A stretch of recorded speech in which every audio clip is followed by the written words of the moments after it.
आपकी बुक में question number 34 यथेष्ट पूंजी की गणना हेडिंग डली हुई है, determination of sufficient capital heading डली हुई है। Ram and Shyam are partner sharing profit and loss in the ratio of 3:2 respectively. Their balance sheet as follows. उनकी बैलेंस शीट दी है, नीचे दिया है उन्होंने घनश्याम को इस शर्त पर कि वह व्यापार में 1 लाख रुपए ख्याति के तथा नई फर्म में 1/3 भाग के लिए यथेष्ट पूंजी देगा, फर्म में प्रवेश देने का निश्चय किया।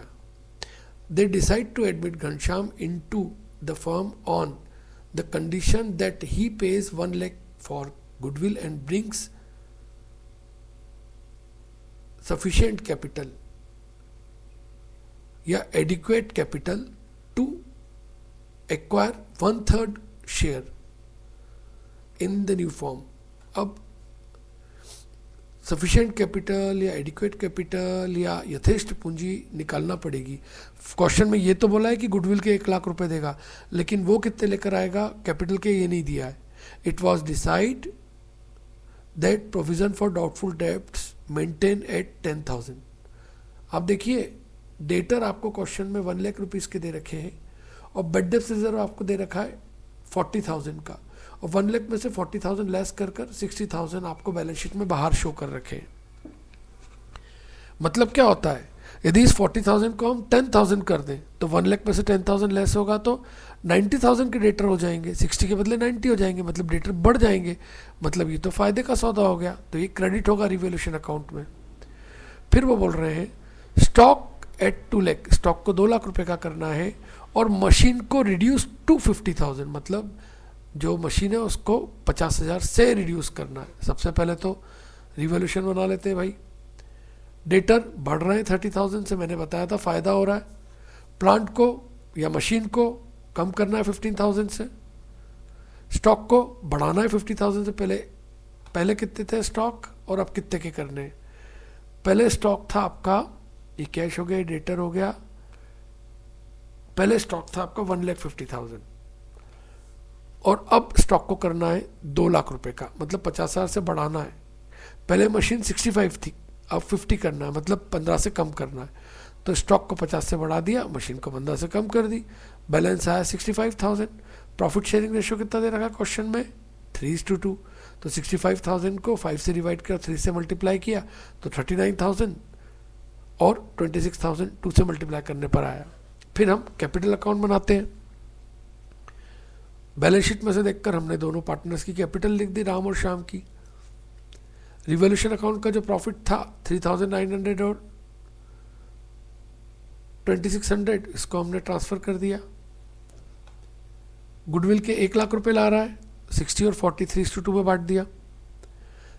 दोनों पार्टनर्स की कैपिटल का बैलेंस आ गया 2,90,000 और 1,66,000, उसको ब्रॉट डाउन कर दिया। अब देखो 2,90,000 और 1,60,000 को 2 से डिवाइड किया और 1 से मल्टीप्लाई किया तो नए पार्टनर की कैपिटल आ गई। अब ऐसा क्यों किया, क्योंकि नया पार्टनर कितने हिस्से के लिए आ रहा है, 1/3 पार्ट के लिए आ रहा है, ऐसा क्वेश्चन में लिखा है 1/3 के लिए। और सफिशिएंट कैपिटल या एडिक्वेट कैपिटल लेकर आया वो, तो कितनी कैपिटल आया ये नहीं बोला। तो हमने क्या किया, 1/3 के लिए आ रहा है तो हमने क्या किया, देखिए 1 में से 1/3 उसको दे दिया, तो बाकी पार्टनर के हिस्से कितना हो गया 2/3 हो गया।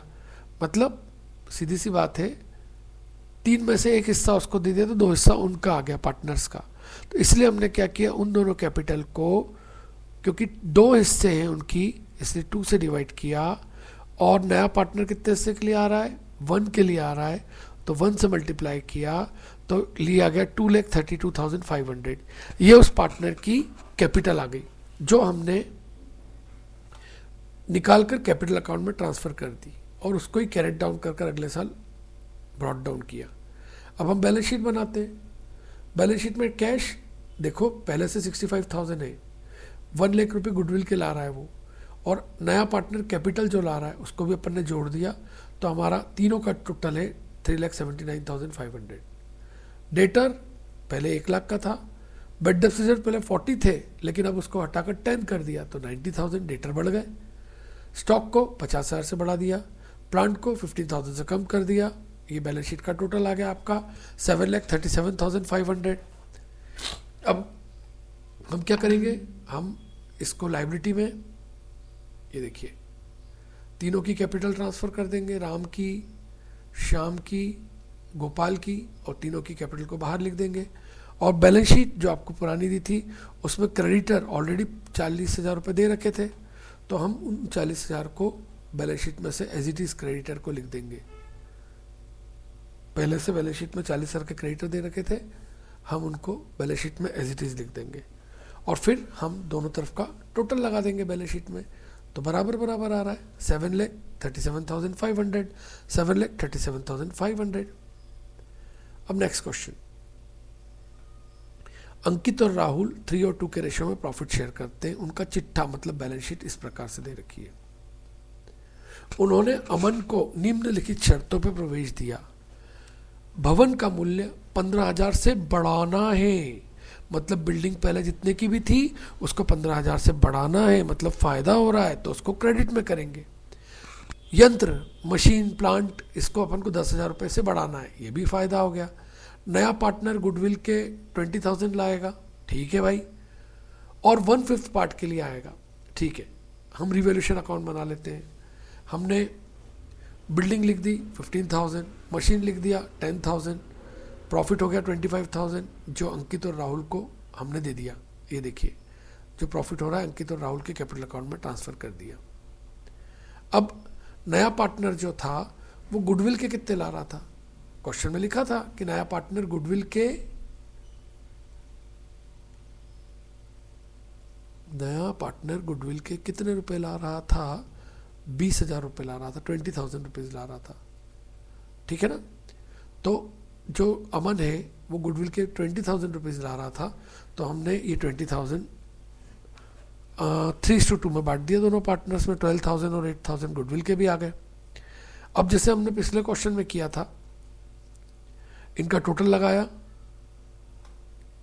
इसका बैलेंस निकाला, तो अंकित और राहुल का बैलेंस आ रहा है 1,07,000 और 53,000।